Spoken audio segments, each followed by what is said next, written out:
Diego Sanchez, the original nightmare. A man who fought as if his very soul was stitched into the cage floor. From the sandblasted deserts of Albuquerque to the blinding lights of the UFC, Diego embodied violence as art, chaos as meaning, courage as purpose. He was a storm, but like all storms, Diego was vulnerable to the dark. He fell under the shadow of a false prophet, a self-styled guru who turned his boundless spirit into a puppet on strings. The fall was as spectacular as the rise. Now, let's journey deeper into the cage, into the mind of a warrior whose career was a battle between brilliance and turmoil. This is Deeper Into the Cage, a companion piece to Dark Side of the Cage Episode 2, Diego Sanchez, the fighter and the guru. Diego Sanchez destroyed everybody on The Ultimate Fighter. After that, he was a certified MMA star. Untamable. It was a nightmare to fight him. I was gonna do everything to be the best that I could. Diego would bring in other coaches. There's this guy, Joshua Fabia. That dude's a fraud. The medicine was psilocybin. Diego wasn't Diego anymore. We were concerned about his safety. Fabia was chasing them with a knife. This guy was gonna kill me, or I was gonna have to kill him. Dark Side of the Cage. New episode Wednesday at 10 on Vice. What is up, my friends? Welcome to my home studio. My name is Robin Black.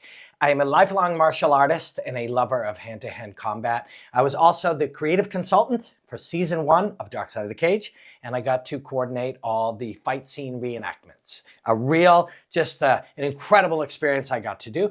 What are we doing here in my home studio? This is what they call in TV shoulder programming. It's a hangout, a podcast, whatever, where we're gonna dig into some of the episodes that you will watch on Dark Side of the Cage. If you've watched the Diego Sanchez episode, well, then we're gonna give you a little more deeper detail into some aspects of that. And if you haven't seen it yet, well, Vice is hoping that you'll enjoy this peek behind the curtain of Diego Sanchez, and that'll make you curious and interested in watching Dark Side of the Cage. I'll leave that up to you. That's really going to be your option. I'll do my very best to give you something that is interesting, maybe you haven't seen before. I'm going to bring in 3 guests today to hang out and chat. Coach Greg Jackson, who is Diego Sanchez's longtime coach, Coach John Jones and Holly Holm, and just Carlos Condit, Cub Swanson, tons of brilliant martial artists, including Diego. He's got unique insight into Diego Sanchez's mind and his process. I'm also going to bring in Mike Goldberg today. Mike Goldberg is a legend, a wonderful human being, the most memorable voice ever of the UFC. He was right there during Diego's rise and has his own Mike's a brilliant guy. He really is. And he has some great perspectives on Diego Sanchez. Also today, I want to chat with my friend David Mullins. David is a sports psychology consultant.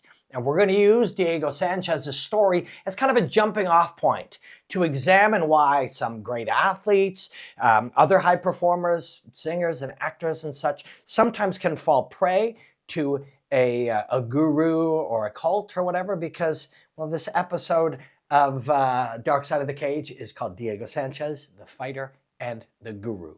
Let's get right into it. Okay, before I bring my guests in, I just want to give you some personal insights into Diego from my experience with him as a martial arts analyst and just some general thoughts before we bring in our guests and discuss some of these things. All right, Diego Sanchez is different, right? He's different. We're all different. We're all unique. Every human being is a unique one-in-one, category of one, singular. We all are. When people fight, or sing, or paint, or garden, or whatever, that is an expression of our individuality, right? No 2 fighters are the same. No 2 people who make coffee are the same. We are all artists who express the thing that we do as an individual. And Diego is very much an individual. He thinks differently. He sees the world very differently. His belief in himself has been incredibly strong at times. This is something we learned through the shooting of the episode, the Dark Side of the Cage episode that either you've watched or you're going to hopefully watch. Just a fascinating guy.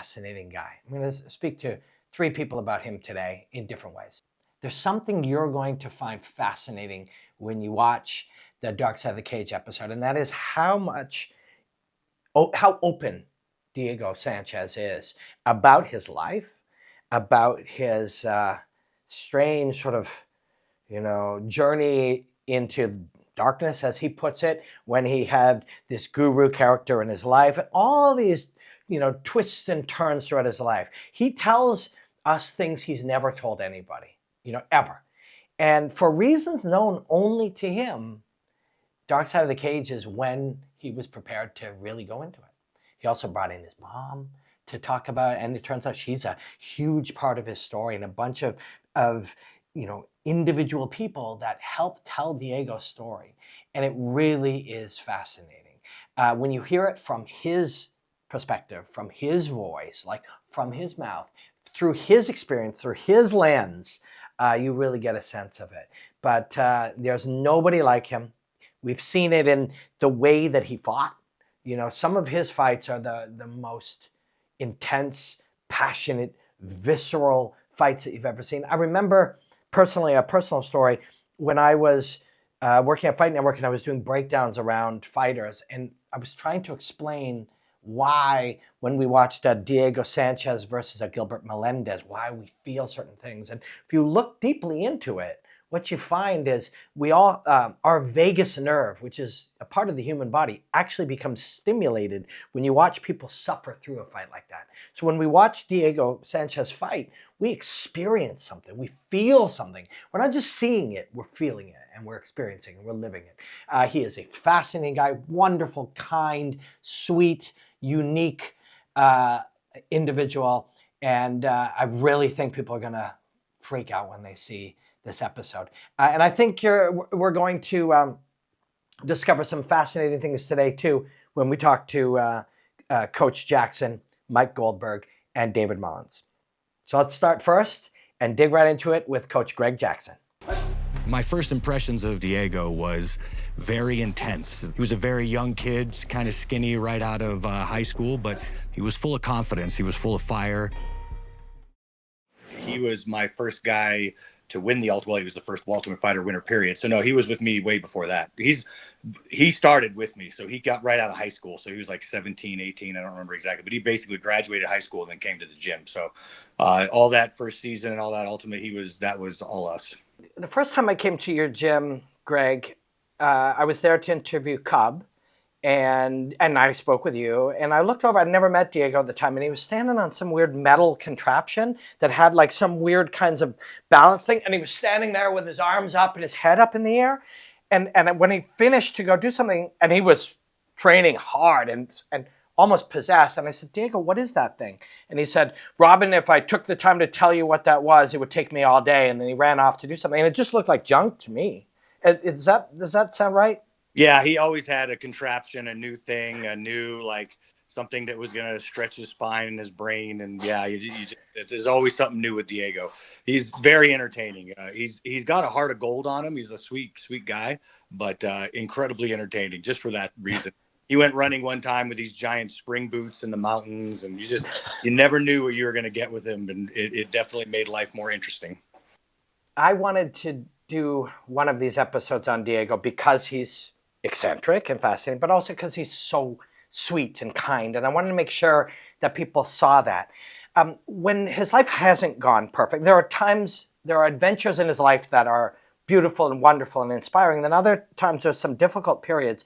These things are all part of the same picture, right? Like somebody who wants to find every detail possible to make him better is the same kind of person who can fall prey to a guru type, right? Of course. And Diego was always susceptible to that. Like he really wanted to believe, he really wanted to have absolute answers. Like those were things that were very appealing to him. So I can see him, and as I'm sure the documentary showed, it kind of happened over and over again where these guys would kind of suck him in and take advantage of him, and then he'd learn his lesson and move on. So, that is the downside to his obsessive belief, is he was always looking for something new, and sometimes he would get taken advantage of. You're talking to the same. In one sense, martial arts is a great metaphor for most things in life. In one sense, we're looking for the truth. We're looking for the facts. We're looking for the what is. But in also often what is not as simple as what is. And if we peel a layer back more, we're not at what is at all. Isn't this a part of the eternal search? It really is, and that I think it's a noble search, right? But it does have a dark side. If you kind of get caught in the wrong currents of that search, you can definitely spiral into some negative stuff. So, it can happen, and it's certainly like we said, Diego was susceptible to that because the search is a noble thing. We all do it, but yeah, it does have a dark piece to it. Sometimes when you ask this question of somebody, it's hard for them to come up with something. But can you just give me one interesting or really unique Diego Sanchez story? Just something that jumps to the front of your mind that is definitively Diego Sanchez. Like we used to talk about when we'd run in the mountains, we would talk about the evolutionary forces that shaped all the animals around us, right? So in New Mexico, in the high desert, we're very high. We're higher than Denver. Everything is tough, right? It's all cactuses and shrubs. There's no like big, beautiful trees. The animals are like rattlesnakes and coyotes. They're super smart, cunning, the rabbits. So we would talk about that. Like, you're kind of channeling that nature in yourself. You're training in the same austere conditions that that created these life forms. And that's cool. Like, you should pay respect to you tough as well. And then Diego really took that and like was channeling the power from the storms and stuff. I don't know if he's early Ultimate Fighter, but I just love that about him. Like, he really took that idea and ran with it. And one of my favorite Diego stories is just him like wanting the lightning to power him, wanting the storm, that feeling you have, that little danger, that excitement there, just to go. And so that was definitively Diego to me. He took an idea and made it passionate, made it exciting for him, and gave him inspiration. And he used it to help train in his fights. And that to me is what he's about. All right. Thank you, Greg Jackson. Man, Greg's a really, really smart guy. Like, he's a brilliant, brilliant martial artist and teacher. He's a very wise individual. And Greg, thank you for hanging out. We are going to now pull up David Mullins. Now, I've been friends with Mullins for 12, 15 years. He's been working as a sports psychology consultant. He was working, among other athletes, with the Straight Blast Gym early when Conor McGregor was coming up. He has worked with many, many UFC champions. These are private clients, but he works in depth with some of the best fighters in the world. And he is a performance coach and a mindset specialist. So let's get him in here. David Mullins. We've chatted a lot in the past about different aspects of fighters, their mindset, training, all of these kinds of things. With Diego, it gives us an interesting jumping off point to kind of talk about gurus and mystics. And, there's a lot of people in the world of martial arts sometimes who are, bullshit artists and cult leaders and stuff. Not speaking of Diego specifically, because I know you haven't worked with him closely. What does this Diego story of the guru, where does that take you? What are some thoughts? The thing for me that was interesting is that was so obvious to everyone. But at the same time, there are many others still functioning in this sport that are less obvious to others, that are, in my opinion, just as bad. So, like, for me, I had to do a postgrad, or like an undergrad in psychology, postgrad masters in sport and exercise psychology that took multiple years to complete, to do placements as part of that with individual athletes, with teams. I had to then become accredited with X hours of training to be able to do sports psychology with athletes. Whereas other people just decide they want to do it and they get to do it. There are no barriers to entry. That's a problem in this sport. It's a problem in other sports as well, but less so. The money that's involved in the sport now, compared to when it kicked off not that long ago, it's crazy. And so you are going to attract certain types that want to, profit from that. And the barrier to entry for them, it's basically nil, right? So if I want to become a coach in professional football, I have to do all my badges. I have to get a UEFA license. I have to do all that stuff. There's a clear pathway. I can't get the jobs if I don't have all those accreditations and those licenses. If I want to be a coach in MMA, I just have to call myself an MMA coach, and I get to be an MMA coach if people want me to be their coach. And if I have enough charisma, if I sound like I know what I'm talking about, don't need to know what I'm talking about, I just need to sound like I know what I'm talking about, then I could fool certain people. And that's a problem for me in my side of things with sports psychology, because that, like, the Diego thing was everything. It wasn't just sports psych, it was everything. But in sports psychology in particular, which matters to me, this happens a lot, where there's mental coaches out there. There's, they're in essence, for me, the exact same thing as the Diego situation. Help me if you can, and see if we can make sense of this. But when you're a professional athlete or an artist or an entrepreneur or anyone in life, sometimes you're driven to get better all the time. Part of that path is to find new answers. Is there something about that drive to get better all the time that can make somebody, in this case Diego Sanchez, but any of us, susceptible to being tricked into it? Is there something in that path? For sure. Like, what I'm thinking there, as you're asking that, is there's research on cult, why people join cults, right? And there's certain factors that are kind of common traits for people. One of the main ones is these people want to self-improve. They're looking to improve themselves. That makes them more susceptible to joining cults, to falling for that stuff. And it's not a distant thing between joining a cult and being fooled by certain gurus in mixed martial arts. You can see the connection. You can see why there's certain similarities there. So yes, wanting to improve, wanting to strive to get better, those are good things, of course. Like, everyone should want to do that, but there are risks and dangers involved as well if you're not careful and you kind of prioritize that over everything, and you kind of lose sight of some common sense and some review of, hang on, does this make sense? Is this the right thing for me to go at? You can be just more susceptible because of that drive to improve.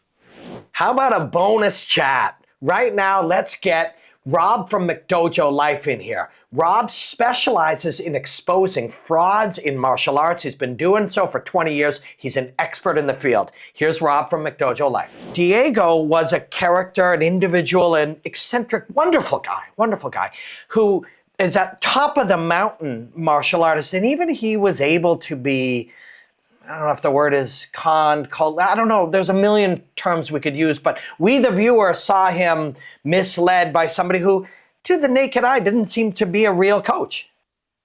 Yeah, he was conned.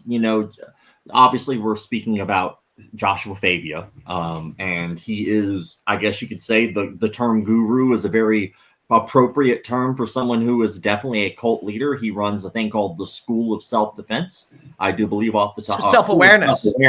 School of Self-Awareness. I'm sorry. I was close. But yeah, so he ran the School of Self-Awareness.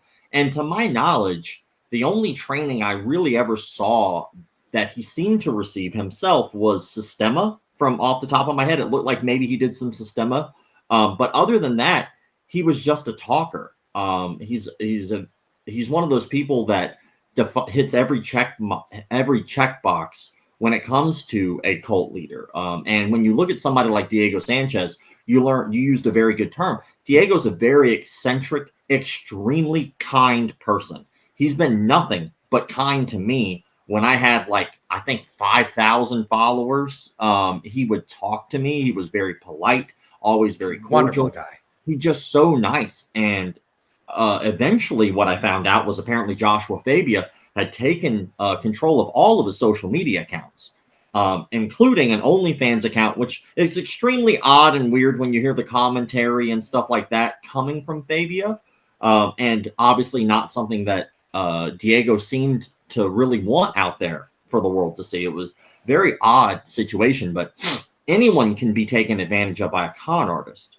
The hard part is convincing people they've been conned. Taking advantage of people is very easy because most of us on the planet, at least from my job, from what I see, are nice, kind, good people 90% of the time, even if you make little mistakes here and there.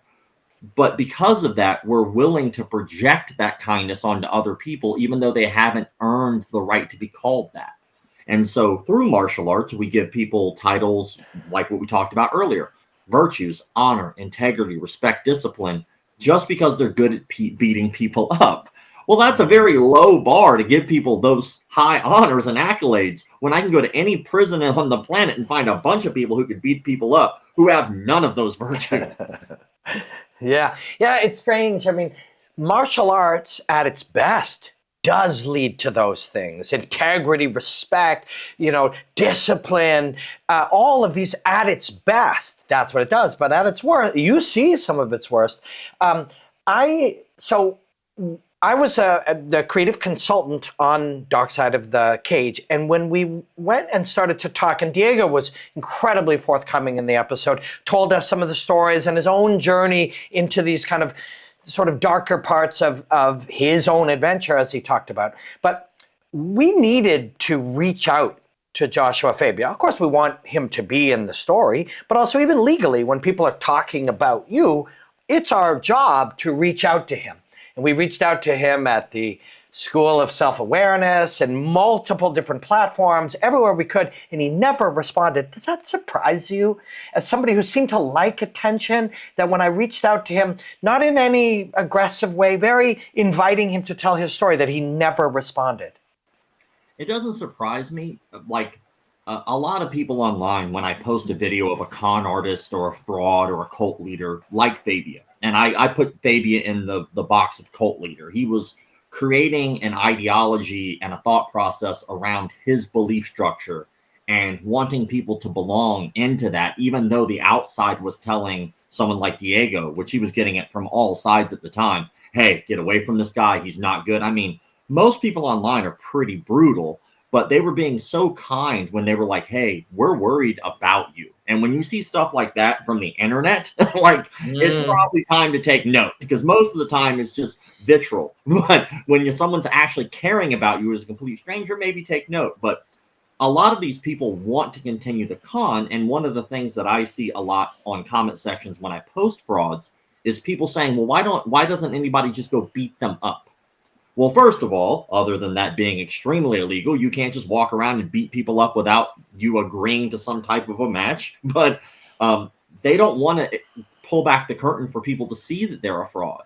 And when you actually have to go toe-to-toe with somebody who has the facts, what winds up happening is you run the risk of losing your cult following, because now you're going to be called out and create like a cognitive dissonance. And that's not really what you want from a follower. You don't want the follower to ever hit that fork in the road of cognitive dissonance where they go, I believed this really strongly, but now you're giving me an opposing view that completely is correct and is factual. You can prove that is correct, which makes this other ideology now false, which I've always believed. Well, now there's the fork in the road. Do I continue to believe what I always have because it's easy? And because I get to keep my friends and keep my social structure and keep my mentor? Or do I completely break down all of those walls for the truth? And admit that I was led astray, and admit that I've gone down a crazy path. Yeah, and so for a cult leader, it's their job to make sure that you don't hit that fork in the road. Mm-hmm. So by going forward and having these conversations with somebody who might call them out on something that's factual, they risk losing the ability to continue to be a cult leader. And that's Cult Leader Book 101, is make sure that you head off at the pass what other people outside of your cult are going to say about your cult.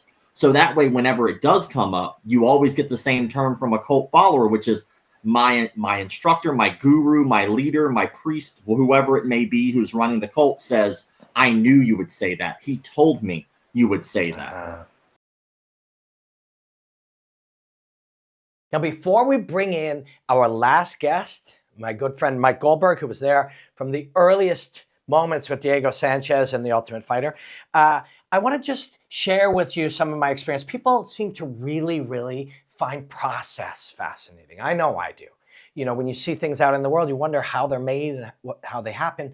And so people have been asking me about the process of making a series like Dark Side of the Cage. And every one of these podcasts, I'm going to try to find a little tidbit to share with you.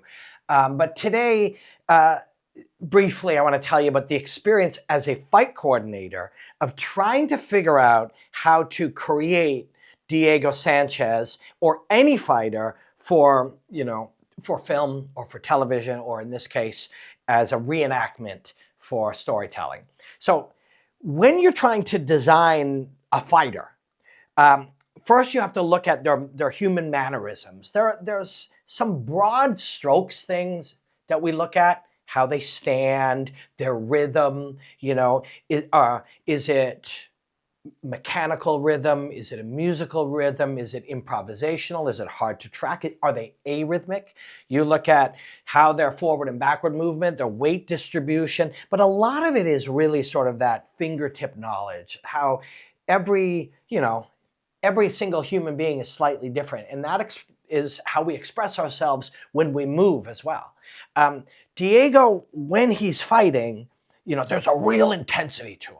And even when he's sparring, when he's walking, and he has a balance between sometimes hyper intense, and we can't use UFC footage, but it comes to your mind, right? If you've seen Diego, you see him screaming yes at the top of his lungs. Sometimes there's spit flying out, and then moments later he'll be fully calm and fully relaxed. So you're trying to find that dichotomy of that full, passionate, hyper-intense Diego Sanchez, but also, that person trying to be centered to go and express fighting.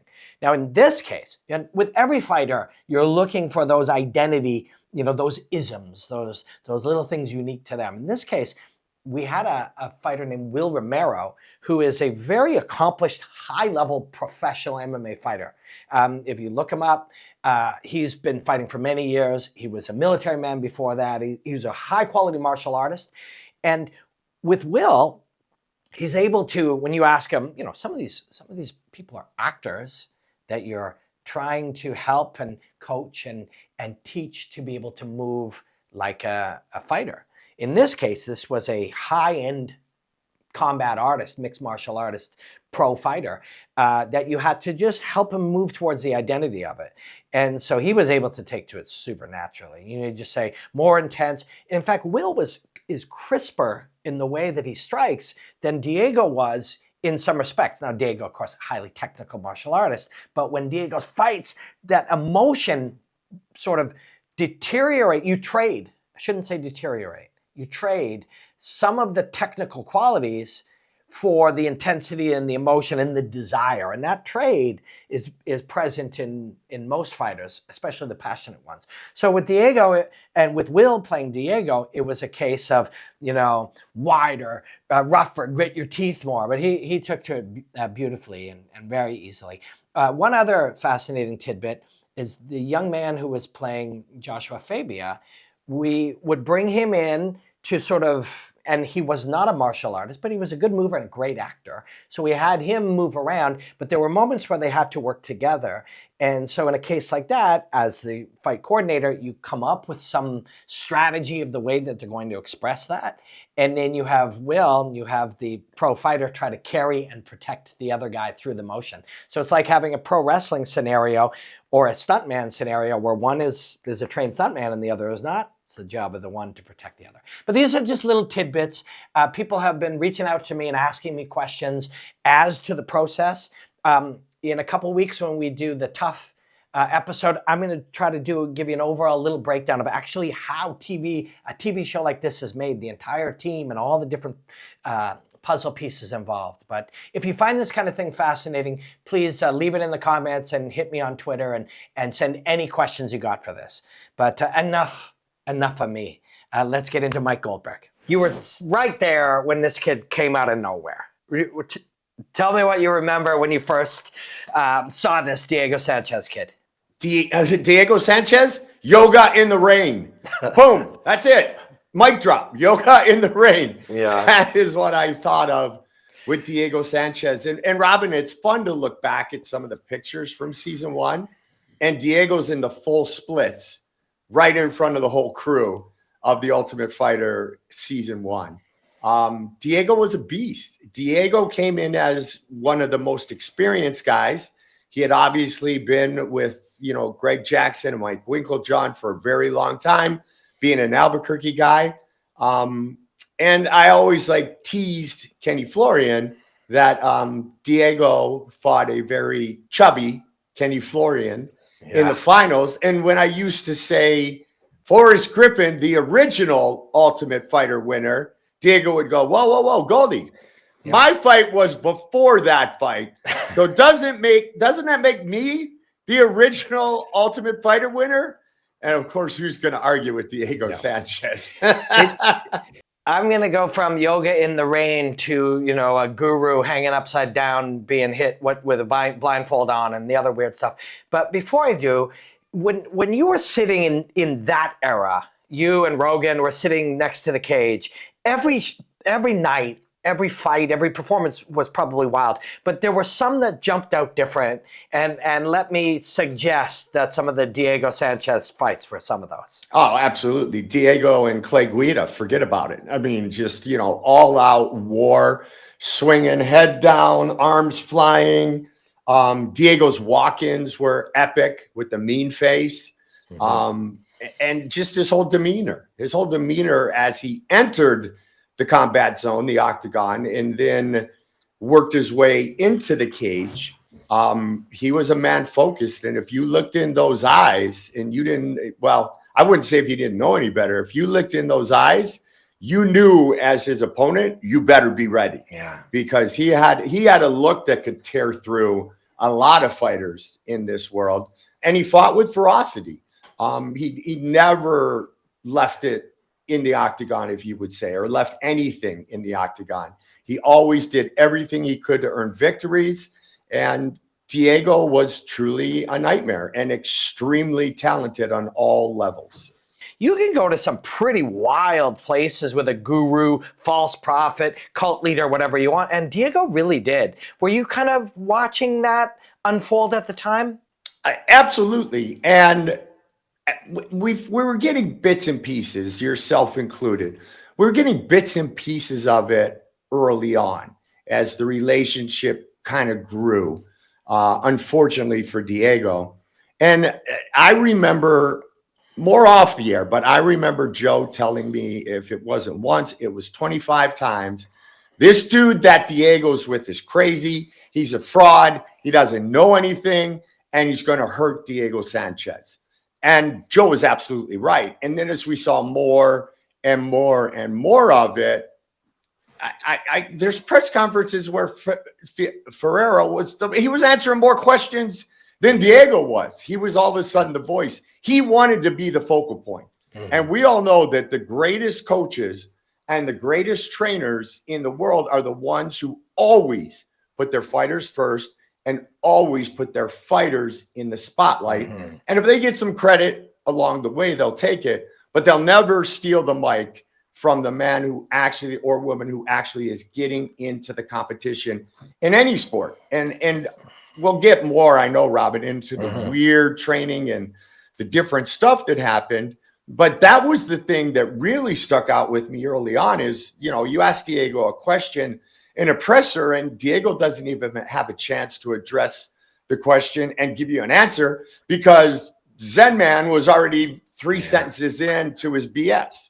And that was a real sign of this is not the way it's supposed to be in any sport, let alone in the Ultimate Fighting Championship.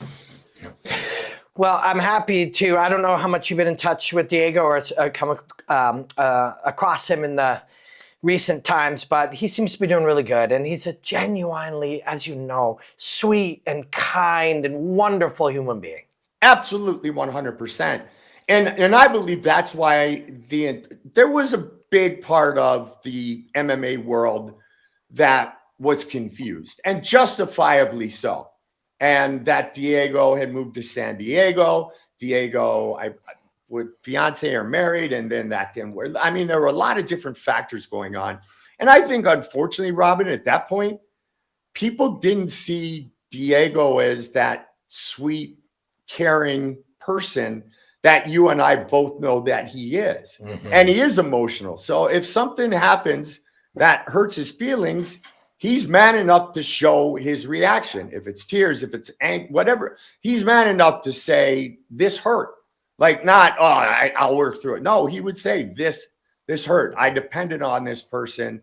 I gave him or her everything I have. And now look what they are doing to me.